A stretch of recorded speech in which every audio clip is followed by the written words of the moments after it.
you for inviting me here tonight. It's this is a perfect summer night. We really appreciate a day like this. Come a little closer. There's more of them. I'm sorry for everyone having to move out for the inconvenience, but for the sake of modern history, we have to have light for the camera. Otherwise, we could have done it inside.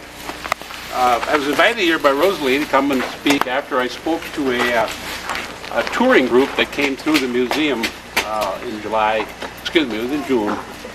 And I talked to them. I believe it was the Red Hat Society. And I talked with them a little bit about some of the artifacts and some of the things that are in the Native American room at the old courthouse or now museum. I don't want to date myself, but I took people to court in that courthouse years ago when we used it.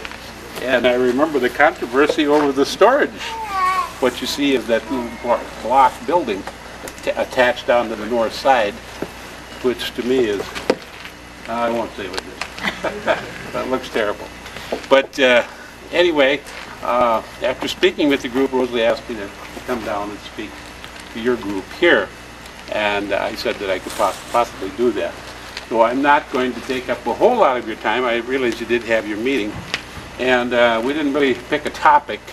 She just wanted me to kind of expound upon some of the things that I touched on with the Red Hat Society. And some of it was the history of the Ojibwe or Anishinaabe people, as we call ourselves. Anishinaabe means simply our people or our kind. And later got, like our last name, got transformed into something that it didn't originally start out as.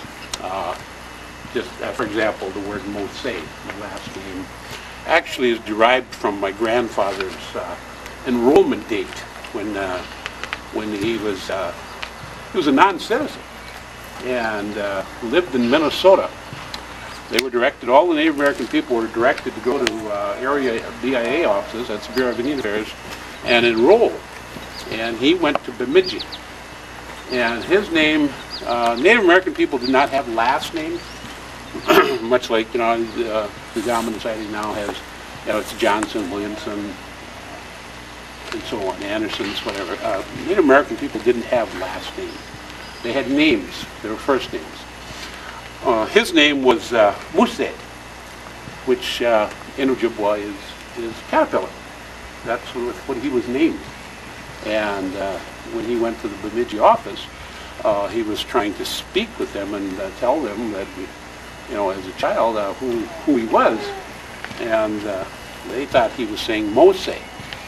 And he said, no, it's Mosay. And they said, well, we're going to put you down as Mosay.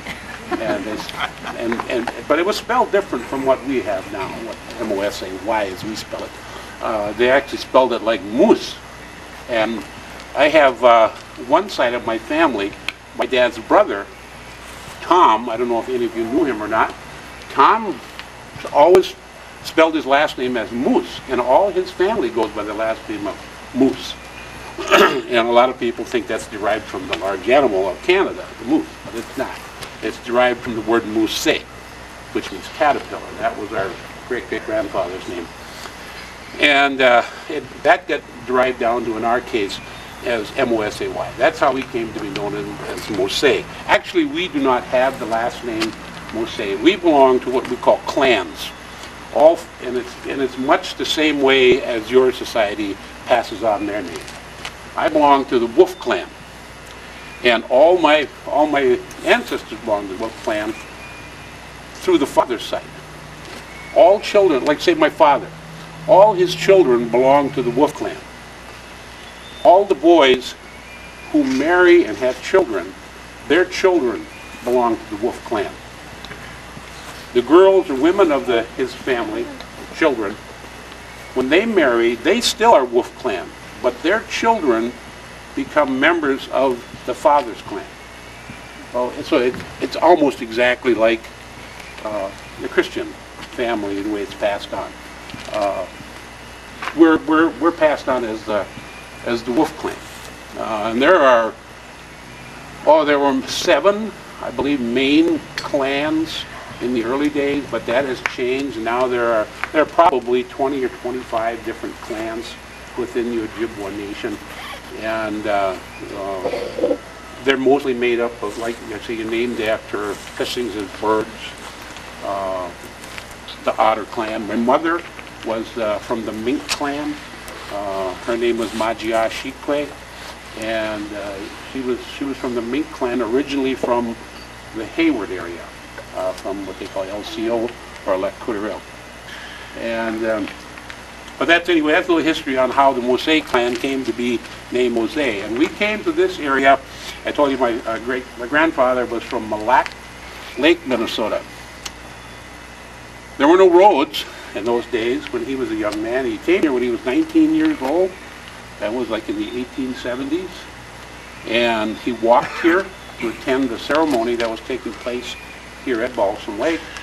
At that time, the Balsam Lake, the Native American people lived on the shorelines from where Paradise is, not Paradise, Indian Head Lodge is now on the other side of the mill pond, and they lived along the shoreline all the way out along Park Drive as far as Paradise. The bay out there, that's named Ratskin Bay, is named after an old fellow by the name of Jim Ratskin, who was the chief at that time in this area. He's the fellow who took my grandfather Mike under his wing as a 19 and 20-year-old man. When he came here for a ceremony, but then he met my grandmother, who was from Lac Courteau also. And they decided to stay here, although they didn't stay here right away. He walked back to Mille Lacs and made 3 more trips here, walking. Now, I don't know about you, but I can't hardly even drive the Mille Lacs in a car. I don't know how he got across them rivers, but he was a determined man anyway. And finally ended up coming back here and stayed here. Married my grandmother, Macouse was her name, means bear, little bear. And her last name was Naviosh, he called it. That was the tribe that she, or the family group that she was from. But he stayed here and worked in, the only real industry here was logging. And he tells me, when we look at these pine parks here, he tells me that the woods and the forests around here were nothing but pine, like this. And he said, this pine is nothing compared to the pines that stood here in his day. He said they were huge, they were tall, and they were much like this. There was no undergrowth underneath, because you know what pines, the pines due to the soil is very acidic, and no underbrush grows. And plus it was just heavy growth, no sunlight got to the ground. He said that, he told me that deer in those days were scarce. You hardly ever seen a deer. He said when they hunted deer, he said if you happened on to a deer track in the wintertime, you followed that deer until you caught up with it. And he said that might be 2 or 3 days. My father tells me he was a young boy and was hunting with my dad along the Balsam Branch, south of Balsam, and they found a deer track. And they caught up with it by Highway 8, what now is Highway 8, but was not there at the time. And they shot at it, wounded it, but it continued going. And they tracked it to the north end of Lake Wapagasset, and they caught it as it was crossing the river. It was wounded, of course, and it couldn't get up the bank on the other side. And he said, and then they shot it and finished it off there. But it was getting dark. So they gathered enough wood, firewood, and they made a fire there and stayed there overnight. Cut the deer up, skinned the deer up, and quartered it up, and so they could pack it. And the next day, then they came home with it. But if you can imagine nowadays, if you went into the woods and you didn't come home from the woods, there'd be a search party out looking for you. I can imagine what the women in those days must have thought, you know, when there's the husband and the son go out hunting, they don't come back at night. And we find that so strange. And in those days, I imagine that was quite common, that you didn't come back. I rent a house cabin from a fellow in Canada. He's Native American. And he's probably in his middle 50s right now. But he tells me that when he was a lad, and they live on a huge lake up there, Lac Seul. It's like 80 miles from one end to the other, and it's not very, it's maybe 5 miles north and south. But he said that when he was a boy, he would go out on the lake with his boat and would stay 5 or 6 days and camp. Just stay out in the lake. I mean, you know, boy, you know, nowadays we send a kid to the video store. We came back in an hour. Boy, I work on the phone calling 911 and my kid wasn't back yet. And my childhood here was pretty much the same way. We got to roam the woods pretty much. The woods around our place was pretty much a park to us. We pretty much did what we wanted in the woods. And when we left in the morning, if we didn't come home at noon, nobody sent out a search party to look for us. They expected that we were going to be okay, and we usually were. One time I come home with my heel nearly cut off and tried to make a raft with a net. I was splitting the log, hit my heel, but I made it to the road anyway. It scared the dickens out of my mom.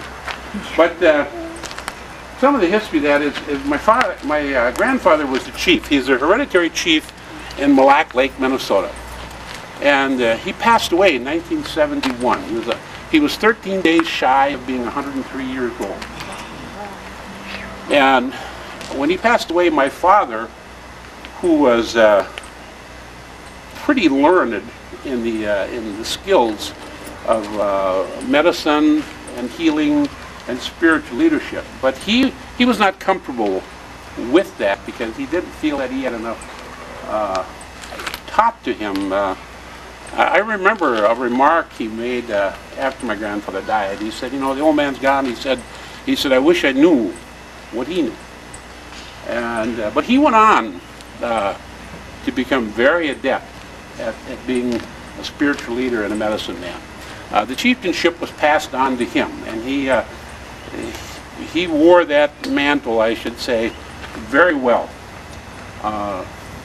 Passing away in 1996. In fact, Thursday would be the 8th-year anniversary. Thursday, July 29th, would be the anniversary of his death. He's been gone now 8 years, and left quite a void.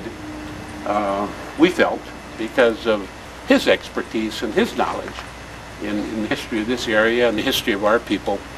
My brother Wayne, he's my youngest brother and the youngest of our family, had taken upon himself. He had learned the Ojibwe language to some extent, much more than me, and he was well up on the customs.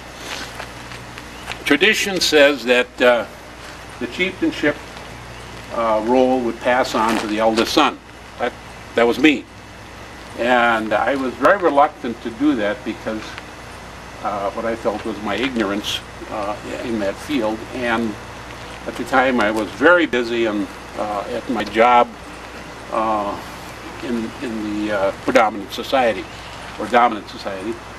Anyway, I accepted that role, the chieftainship, but I only was there for about 3 days. And then we had a ceremony, and I passed it to my youngest brother, Wayne. And we felt, because he was much younger than me, he has 2 sons, and we could see that role going on. Unfortunately, Wayne passed away about 2.5 years ago at the age 47. Had a massive heart attack and died. So that left no recourse to pass it back to me. So he does have 2 sons who are teenagers, and I do not have a son, by the way, so I expect, and I have made my wishes known, that one of those 2 boys probably will retain that in the future. But some of the things that my father taught were things related to this blanket. I brought these 2 blankets with here because I was telling Rosalie a little bit about our religion and the teaching of our religion, which my father did. My father did it twice each summer because it was done outside. And he would teach what we call is Medewin. That's the teaching of the Indian religion. And if you could speak the native language, you would find the similarities so similar to what the other religions are. It would, when I was first being taught You go through 4 phases. They call them, for simplicity's sake, first time, second time, third time, fourth timer. But it's not an easy step to progress to those. In order to, the first time around, you have to have 5 sponsors to put you through what is called like catechism or Bible school. And those people stay with you during the 2-week course while they're teaching you. And you have to have gifts for those people and for the teachers.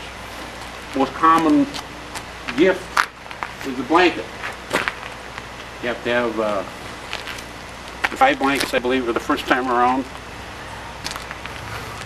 10 for the second time around, 13 for the third time, and 20 for the fourth time. 17 blankets and 3 pails. You have 3 small pails with cloth swatches in them. Those are gifts for your sponsors. So you have to have 20 people who are willing to come there and be there for you while you learn, or they teach you what your religion is. And you say, well, what kind of religion can that be? Well, let me tell you. They talk about a great flood in there. Anybody ever hear about a great flood? Okay, they talk about this great flood. They talk about a man, a soul man who went up on this high rise or hill and received some divine intervention. When I first heard these things, because I knew more about other religions than I did my own religion. And when I was hearing these things, I kind of got the hair in the back of my head was standing up, because I'm thinking, whoa, this is a little spooky here. I mean, there's more to this than what I know. And as it went along, I have now completed my fourth time through Medewan, and I'm not done by any means. In fact, we're going to start Sunday with the second session this summer.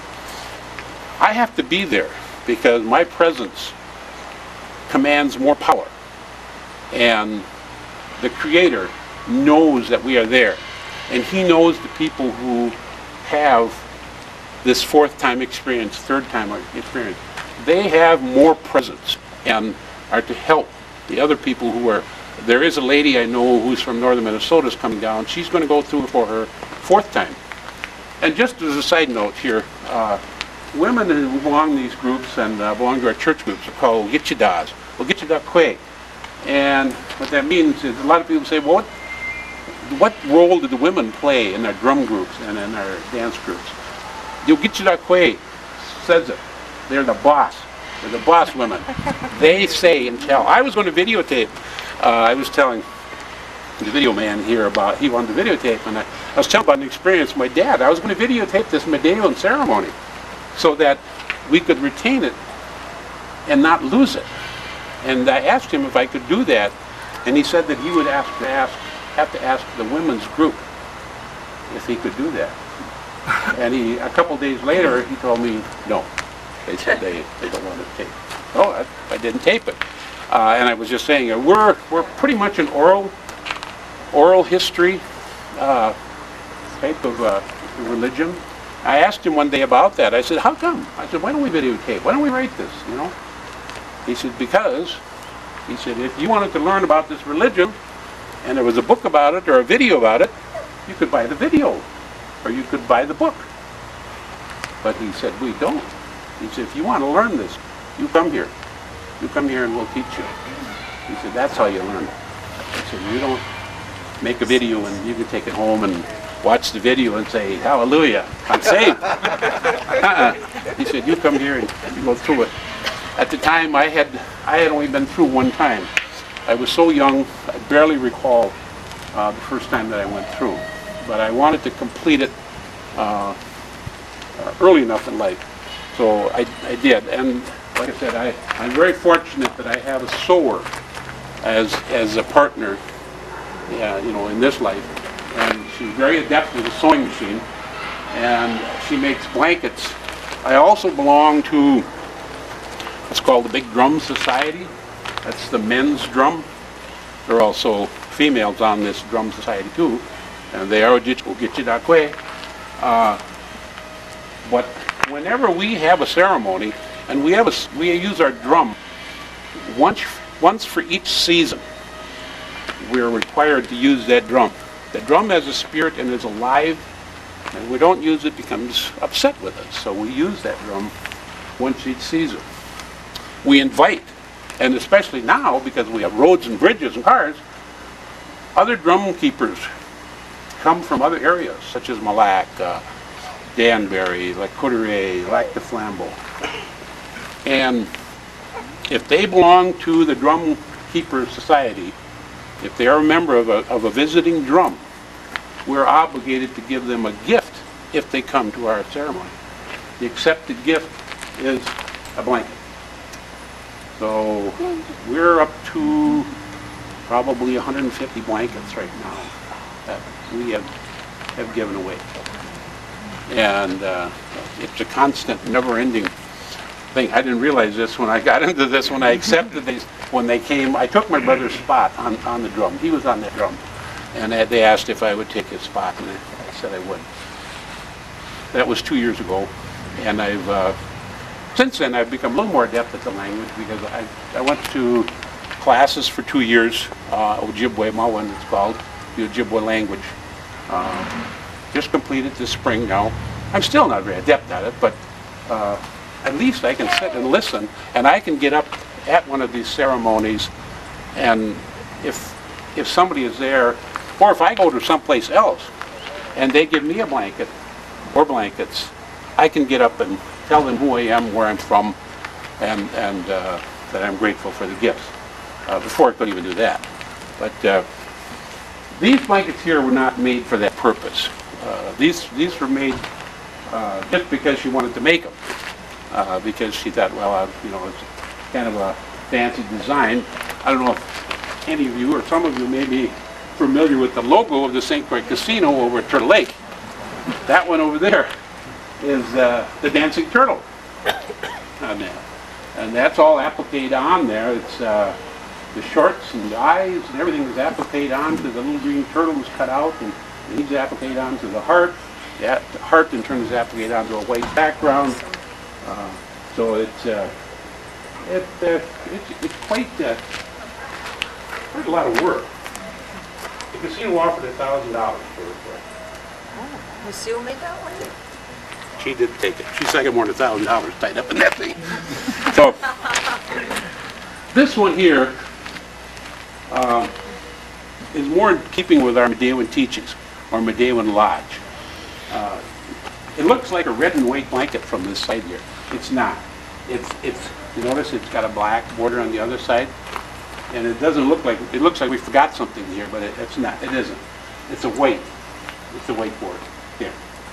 If you look at here, at the circle, there's red, white, yellow, and red. Those are the four races of the world. That's where that color is derived from. You see that color on our circle of life and in the Medewan teachings. That's a predominant color. These animals on here, these are the symbols of the degree that you are when you go through Medewan, or when you're going to Bible school or catechism, as you might think of. But these are the degrees. This is a mink. You can also use a weasel. Those are that family. Much the same way with the eagle. Eagles are rare, protected.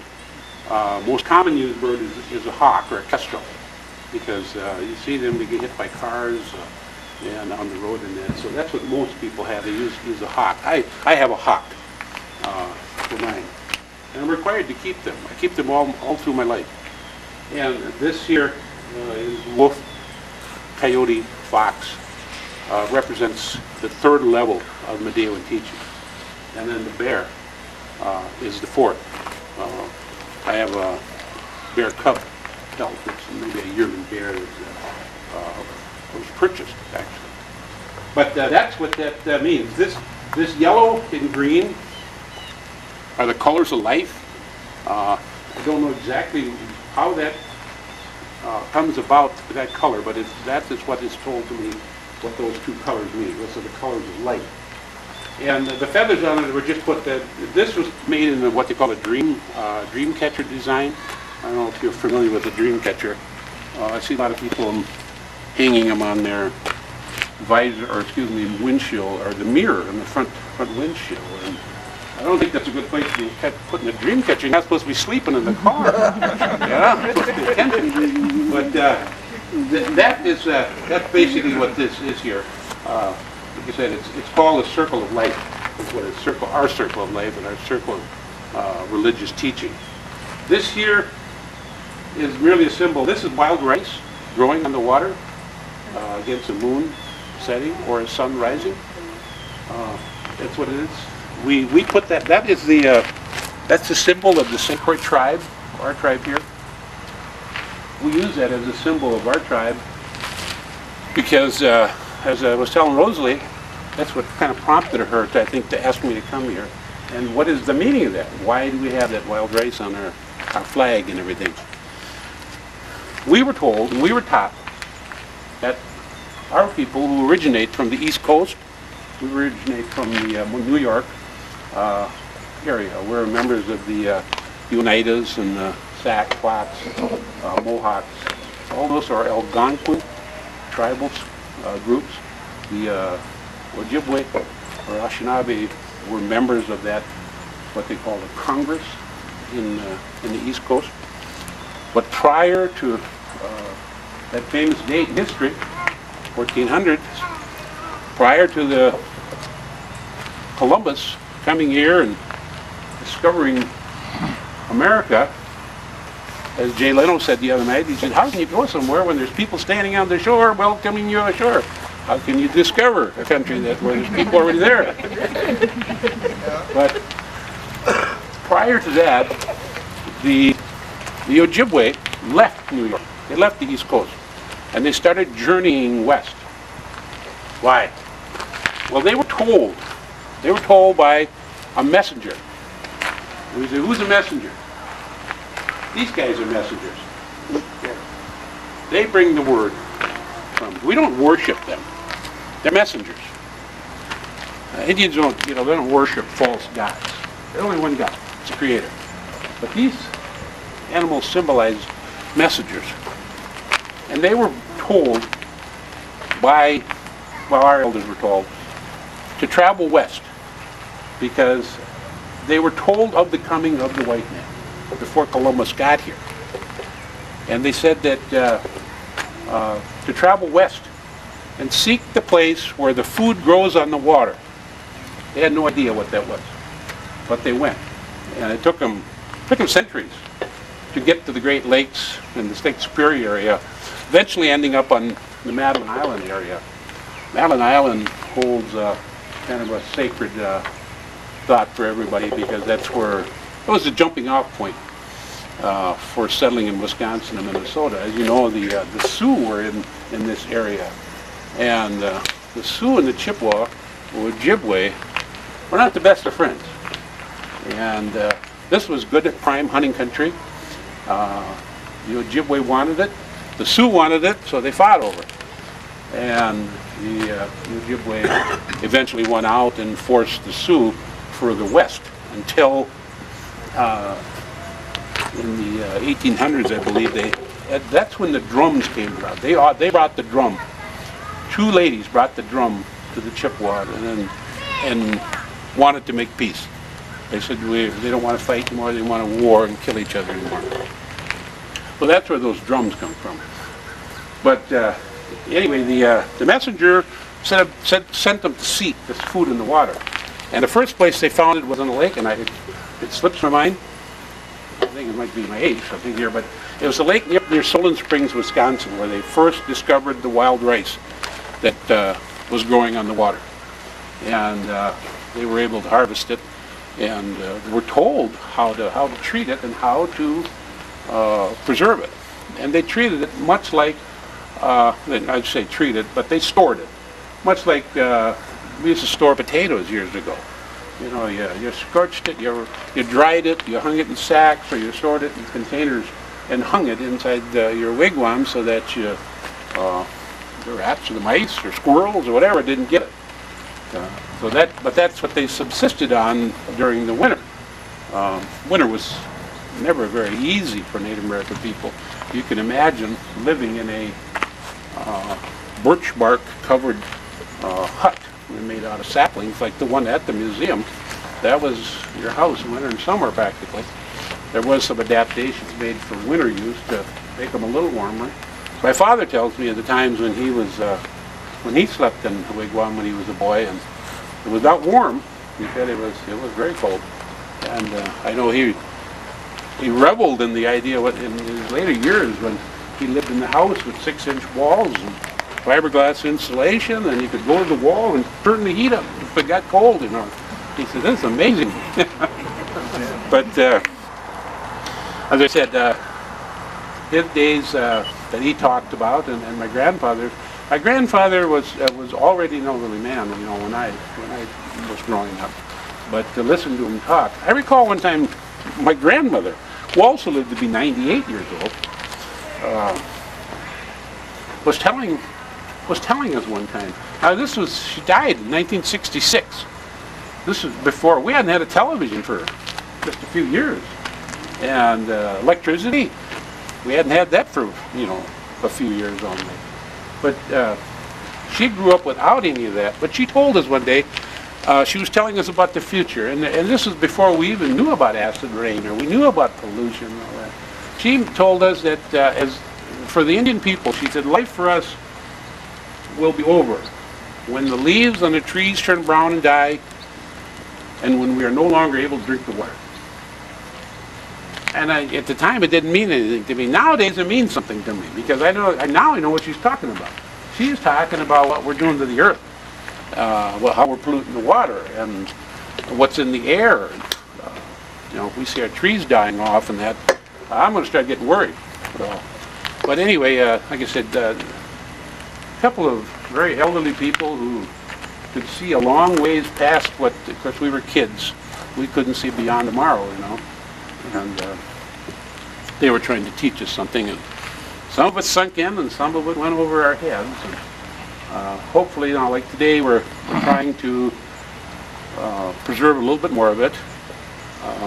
As I said, I'm not used to being videotaped, and I kind of balked at being videotaped, but I guess it's not against my religion to just get up and talk and enlighten somebody other than Native American people about what we do and what we're about. And we're not just about casinos and things like that. Those may be the white buffalo nowadays, but we don't know that. But anyway, I'm going to cut short. I do have another appointment that I've got to go to. So, do we have time for any questions? Sure, if you have any questions that you want to ask. Yeah, did any of your uncles come and settle here too? Any of Archie's brothers? Yes, Tom lived here at Balsam Lake. My father was the oldest of the boys, and the two girls died the same day with Susie and Jenny. They died in 1919.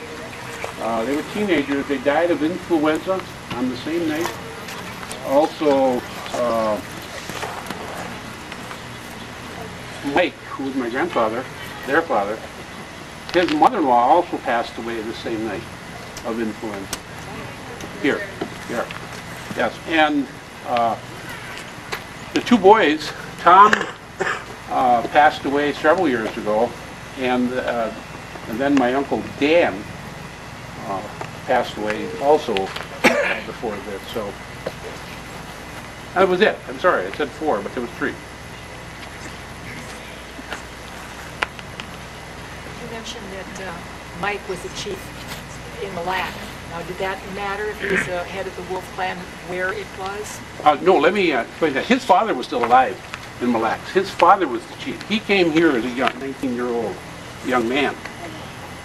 When his father passed away there, that tradition, they're what we call different types of chiefs in the Ojibwe world. There are hereditary traditional chiefs, and there are what they call made chiefs. I'm both. I'm a traditional hereditary chief, but because they placed me on this big drum, I'm in this big drum society all those people who belong to that society, there are 7 or 8 of them, are also chiefs. Their titles are called Ugitchida or Ogima. It means chief or boss. But those, if you weren't a traditional chief, you're still a chief. You're what they call a made chief. You become a chief because you were placed on that hill. But that isn't passed on. You're a chief while you're there, but it isn't passed on to other family members. John? Tobacco plays a part in your ceremonies, does it not? Yes. Was that a native crop locally? Yeah, it was a trade item brought from the East Coast. That's where it was grew. Tobacco, a sema it's called. I went to a ceremony here not too long ago. It was at a Catholic church, and I was invited there as a guest, and we were watching. I believe it was a wedding or something. But some of the ceremonies they go through, the ritual they go through, you know. I always say, and I always nudge Lucy, and I said, and they say we have a ceremony, huh? Here's a guy walking around swinging his pot. And I knew him. And I asked him later, he's a deacon. I said, let me ask you. I said, what's the meaning of the little pot, the incense that you burn? Oh, he said, it's just so we use all the senses while we're here. He said, we use all our senses, our sight, our hearing, smell, everything. Oh, okay. I said, we use it too in our ceremonies. And he said, what is that for? I said, we always light a pipe when we're going to do something. And we smoke a pipe. I said, it was made famous, I said, in the movies about the West. Because they always had to smoke a peace pipe for one reason or another. I said, it's not a peace pipe. I said, it's just a pipe. And I said, this pipe here was passed on to me through Wayne, my brother, from my father. The pipe's made out of pipe stone. Get it? Pipe stone. Made out of a red stone, mined underneath the ground from near Pipestone, Minnesota. Represents the blood of our people. That's why it's red. When it's buried in the ground, it's very soft and workable, like sandstone is, or limestone. When taken out, it can be worked, carved, drilled. After setting for a year, it becomes like granite. It's very hard, very, very brittle, in fact. You can't drop it. You see the bowl is here for the stem, for the tobacco, and the stem here. This pipe stem is made simply from what's the tree grows along the road? Sumac. Sumac. That's what it's made from. Has a very soft core to it. Can be easily drilled just by taking a piece of, we use an old clothesline, straighten it out, heat it up, keep sticking it through there, and it'll burn a hole through it eventually. And you can make a pipe stem out of it. Anyway, this is the pipe. Not a peace pipe, just a pipe, mahogany. And it's used for offering tobacco at a ceremony where you're going to ask the Creator for something, or you want to talk to the Creator. You fill the pipe and light it, but you tell the Creator, we're offering this tobacco that we're lighting here because we want you to listen to it. And we're going to say some words. And we want the tobacco, or the smoke, will carry those words up to you. That's the significance of what tobacco or a sema as we use it. We always say, use it in a religious or in a sacred way. I mean, our people abuse tobacco much like everybody else. They're not treating it like it's supposed to be treated. It was a rare and it was a commodity in the old days, you didn't get tobacco all the time or very often. So it was quite a blessing if you did get some tobacco. It's much like going to the Kmart or the Walmart. We didn't have them in the old days, No such thing as driving up to the store and get some tobacco. You had to go a long ways to get it, or trade for it. But that's just to answer your question, Don, that's what tobacco plays in our life. We, when we die, we take tobacco with us. If you ever attended a Native American funeral, you'll always see in the right hand tobacco placed here. And that's because on the 4-day journey it takes to get to where we're going, we have 4 nights rest. Or 3 nights rest, we get there on the 4th day. And that tobacco is used every night because there are some pitfalls and there are some obstacles on the way that simply go, I won't get into those, but they simply go away when the tobacco is lit. So you have to have the tobacco with. You also got to have a pair of moccasins on. Did you have to take your dad out of a certain window direction when? Yes, they took him out the west window of the house, or in the old days, the west door of the wigwam. But they went, because the spirit, when the spirit leaves, it goes to the west. If you go to, we do not have graveyard, gravesite ceremonies per se. We're not supposed to, we don't, but you can't keep some people from going with the undertaker and the hearse and everything to the cemetery. But when they're there, you always see the west side of the grave. No one stands there because you do not want to impede or block the spirit from traveling to the west. They go toward the sun. You have to be buried before the sun sets. So, and these, I went through a few other ceremonies that started at 10 in the morning, sometimes and get down to 2 or 3. I've gone to the Native American ceremony that start at 10, and we barely got done before the sun set. So, I know when my father used to do them, I always used to tell him, come on, give us a short version. Speed it up. Go. He'd laugh. He was an orator. I'm telling you, the guy could speak Native American language, and you couldn't shut him up. He would just go and go and go. I think he was quite proud of that fact, that how fluent he was in his language, and he used it. But it was funny too. I mean, like you say, we'd always tell him, "Come on, Grandpa, give us a short version." But he never would. He went up and yep. Do you prefer to be called Indian or Native American? I don't think it's derogatory either way. We're, we had our druthers who called us Anishinaabe. We won't remember that. Anishinaabe just means simply our people, our kind. Is that your drum there or your drum? Oh, no, that's not a drum. That's an Indian suitcase. Oh. It's made out of skin.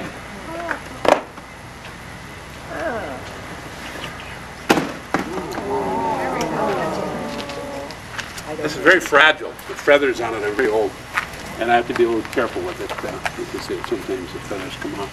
You want to get that on you. If you see the pictures of my father and the ones at the museum and that, this is the headdress that he has on. Is that eagle feathers or? Yes, there you go. Is Ermine along here? Pardon? Ermine? Yeah, this is before. I got to look at the videos, so with the camera. So. Did you say those were eagle feathers, Dan? Yes, Those are they eagle are. feathers. Could you tell us what and how you look at the eagle? The eagle is a sacred animal to us, but he's not held in the same esteem as, I should say, your society or the dominant society. He merely plays a role as a messenger for us. We don't worship the eagle. We respect him, and because of his role by the Creator to bring a message at the time to the Native American people. Coming from the East Coast was very difficult for them. They went through a period of what they call fires. That's periods of times, might be a couple 100 years, 300 years. And each time of those, they went from peaks of highs and lows of when they practiced their religion, and then when they went away from it and they went downhill, and they were sickly, they were suffering, they were starving, and until they went back to their religion, they didn't come back again.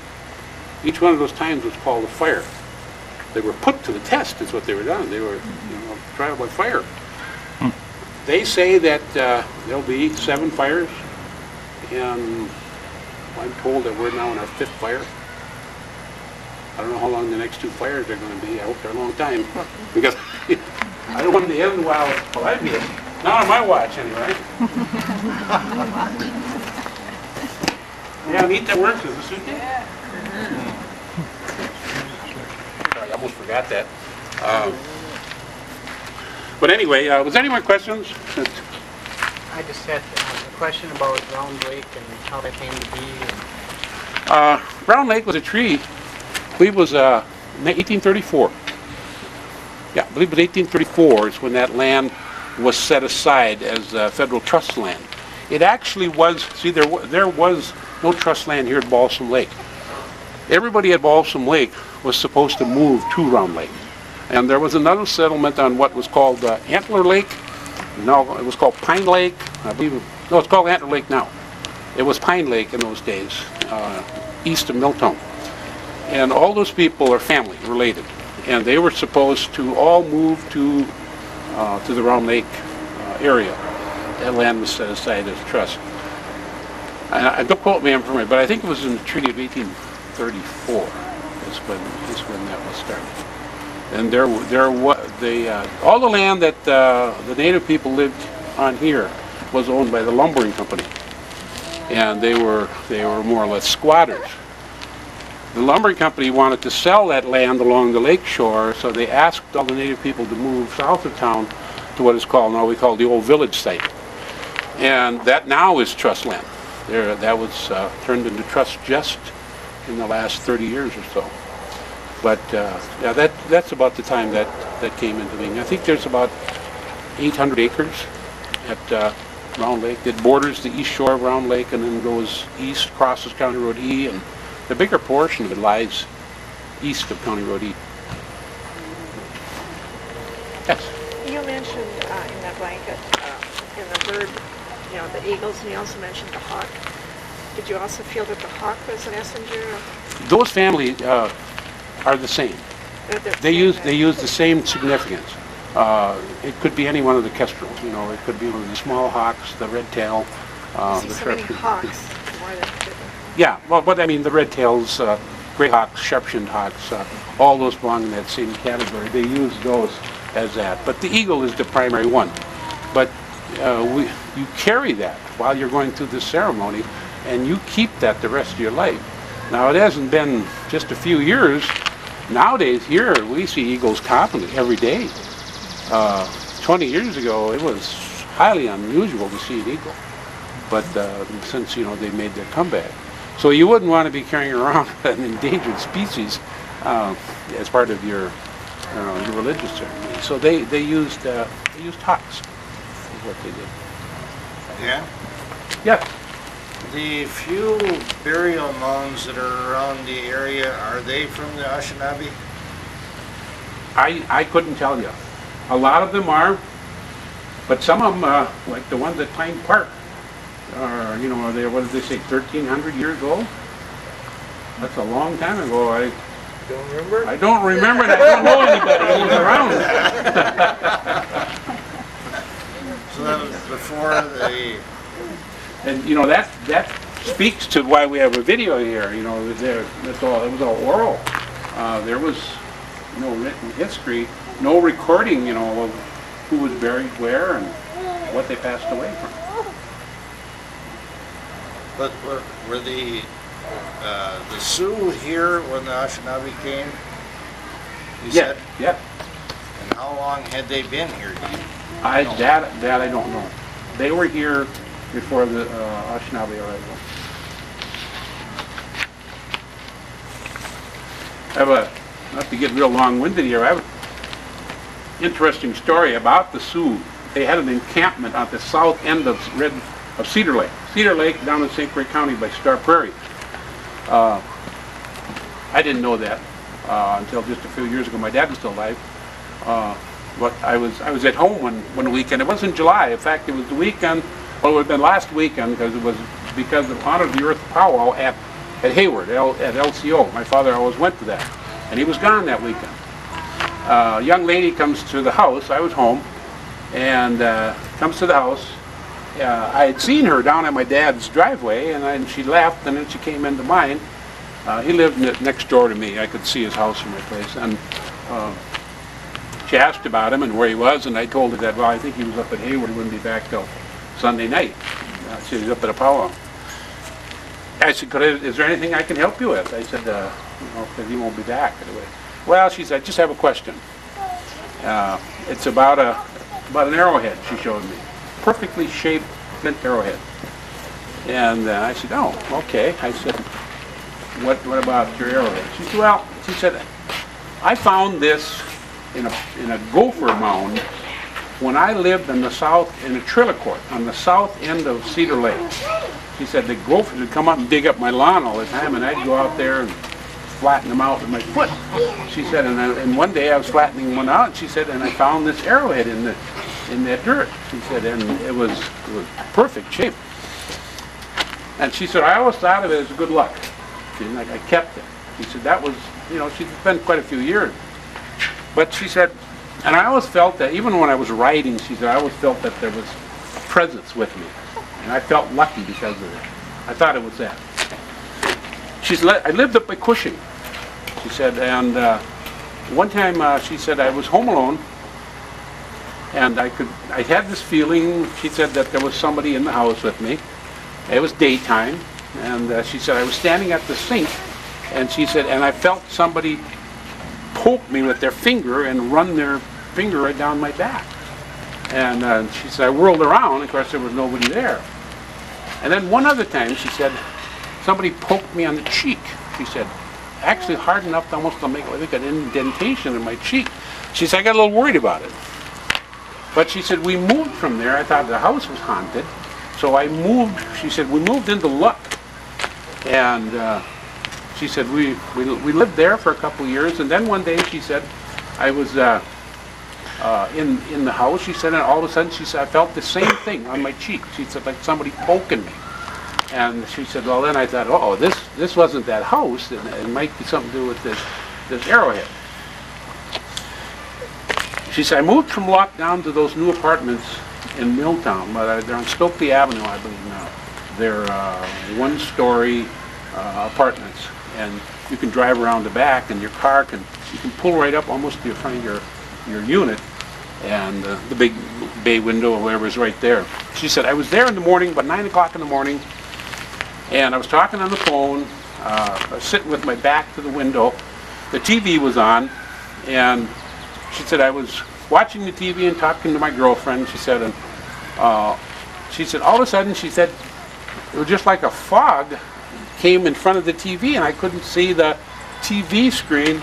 And she said, and there was a bright light behind me, like somebody pulled in with their car with their headlights on. She said, but it was 9 in the morning. And she said, and I said, whoa, and I told my girlfriend, wait a minute, I think there's somebody pulling up out front. And she turned around and looked outside. There was no car out there. She said, I got a little scared. She said, I think it had something to do with this arrowhead. And I said, well, it could be. She said, you know when your dad will be back? And I said, oh, he'll be back Sunday. I said, she said, I want to ask him if there's anything I can do with this. And I said, well, I won't, don't quote me on this, I won't tell you you have to do this, but here's what I would tell you. If you were asking me, I said, I would take that arrowhead, I would go back to Cedar Lake, and I would bury that arrowhead back in that area where you found it. And she said, well, I'll think about that. She said, I've always considered it lucky for me. That's why I've kept it. And I said, okay. I said, well, you could do that. She was not Native American, by the way. When my dad did come home, I told him about it, and I asked him, this is what I told her she should do. She said, yes, that's the right thing. You told her right. He said, back years ago, he said, my grandfather told me of the time when the Sioux lived at that location. All the men were gone hunting. They were not there at the camp. The Ojibwe or the Sioux found that camp, attacked the camp, all there was women, children, and old men. And they killed all of them, the ones who didn't run and flee and got away. But that was a battle that took place there. And he said that might be associated with what that arrow, is carrying with it. He said, but I don't know. He said, but anyway, he said you did the right thing by telling her that. That's what you should do. Was take that arrow back. So I don't know if she did. I've never seen her again. Okay. Well, thank you very much, Dan. All right.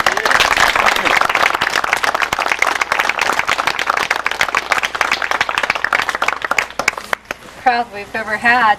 It's most interesting. Thank you again, Dan. I just have a few things to say. They're not really important, but I do want to recognize Andy Brown. Andy's from the Unity School. Andy, you want to raise your hand, stand up? But Andy has helped us out with our school tours and did a couple of projects for us, making the buttons and membership cards for our fourth graders and so forth. So I didn't want to go off without acknowledging that, and we appreciate it. Another thing, we've had a wonderful group of volunteers, Nicole, Marilyn, and Patty, Art, all of you. Lois, been a recent one at our desk, and we always need help. We're doing a lot of house cleaning there now, and we appreciate everything. And Jim Gish, our green man, experienced man, there he is. He's now painting the Lanesdale School, and if there's any young person out there that likes height and dares, we got a south end that needs painted. It's a little bit more than what he would like to tackle at his young age of 49. And Patty Young, where are you? All right, Patty, would you give us the number of our membership at this time? You have it? 118 total members.